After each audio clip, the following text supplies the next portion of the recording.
Have you ever really stopped to think about how we learn to read? How we go from these little babbling babies to people who can just pick up a book and get lost in a complex story? Well, today we are going to trace that entire journey from the very first words all the way through high school to see how this incredible skill gets built one piece at a time. All right, let's kick things off with a really fundamental question. Most of us learn to talk pretty naturally, right? Just by being around people who are speaking. But reading is a whole different ballgame. Our brains aren't automatically wired for it. It's a human invention, and that means it has to be taught carefully and intentionally. So here's our roadmap. We're going to start with the challenge of reading itself, look at the scientific blueprint, and then we'll walk through a child's journey, from those first words to learning to read, then reading to learn, and finally tackling advanced literacy in the later grades. So here's the most important thing to get right away. Becoming a good reader doesn't just happen by luck or even just by being surrounded by books. It absolutely requires a specific, intentional, and really systematic approach to teaching. And look, the science on this is crystal clear. Because reading is not a natural ability, the quality of the instruction a child receives is the single biggest factor in whether they'll succeed.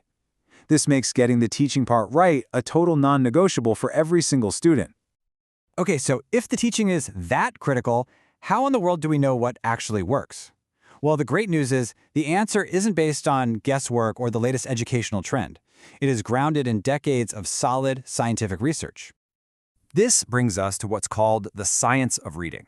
And it's so important to know this isn't some new fad or curriculum you can buy off a shelf. It's a huge body of evidence. We're talking 5 decades of work from neuroscientists, psychologists, linguists, all telling us exactly how the human brain learns to read. So how do we visualize all the different things that have to happen in the brain to read? Well, a researcher named Dr. Hollis Scarborough came up with this brilliant metaphor, a rope. It perfectly shows how all these different skills, or strands, have to be woven together tightly and automatically to create a strong, skilled reader. Now, that rope is really made of 2 big bundles of strands. You've got the top bundle, which is language comprehension. That's stuff like your vocabulary, your background knowledge. And then you've got the bottom bundle, word recognition, which is all about being able to actually sound out the words on the page. And here's the kicker.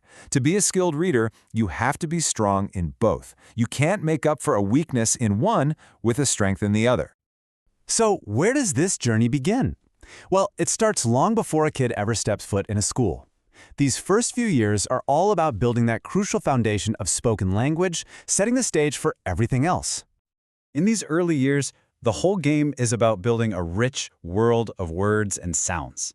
It's about developing that language comprehension part of the rope we just talked about, and just getting a basic sense of, hey, what is all this writing I see around me? And let's be clear, we're not talking about flashcards and drills here, not at all. This is all about surrounding kids with language. It happens through talking with them, reading great stories aloud, singing songs, and just playing with the sounds of language in fun, natural ways. Okay, now we're heading into school. These are the years where we formally teach kids how to crack the code of written language. This is where those word recognition strands of the rope get explicitly taught and woven together, piece by piece. And the key words here are explicit and systematic. That means the instruction is direct, it's structured, it follows a logical sequence. We're leaving nothing to chance, making sure every child learns how sounds and letters connect in an order that makes sense. So what does this look like? It means teaching kids to hear the individual sounds in words, connecting those sounds to letters, and then practicing until decoding becomes totally automatic. It's kind of like learning to drive a car. At first, you have to think about every little thing, but pretty soon it's second nature. That automaticity is what frees up a kid's brain to actually think about what the story means. And now we come to what is maybe the most critical pivot in a student's entire education. Once they've mastered the basics, the whole purpose of reading changes. They shift from learning how to read to now using reading as a tool to learn about everything else in the world. So once a student can decode words without really thinking about it, the focus of teaching shifts. Now, it's all about helping them tackle way more complex texts in all kinds of different subjects, science, history, you name it. Right. The goal is no longer just to read. It's to use reading as the main way you learn new things. And this requires a whole new set of advanced skills. We're moving beyond simple stories into informational texts that have specialized words and more complicated sentences. This means we're teaching students how to break down big, multi-syllable words. We're teaching them about word parts, prefixes and suffixes, and how they change a word's meaning.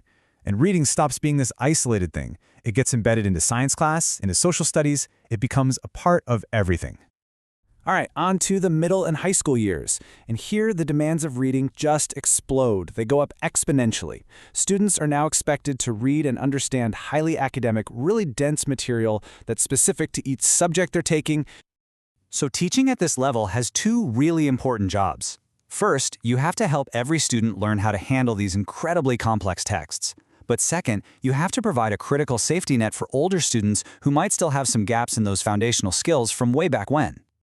So the huge takeaway here is that literacy instruction does not stop in elementary school. It just gets more specialized. A history teacher shows you how to read a primary source document. A science teacher shows you how to read a dense lab report.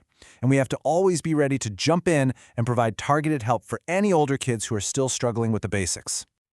When you look at the whole journey, here's what you should really see.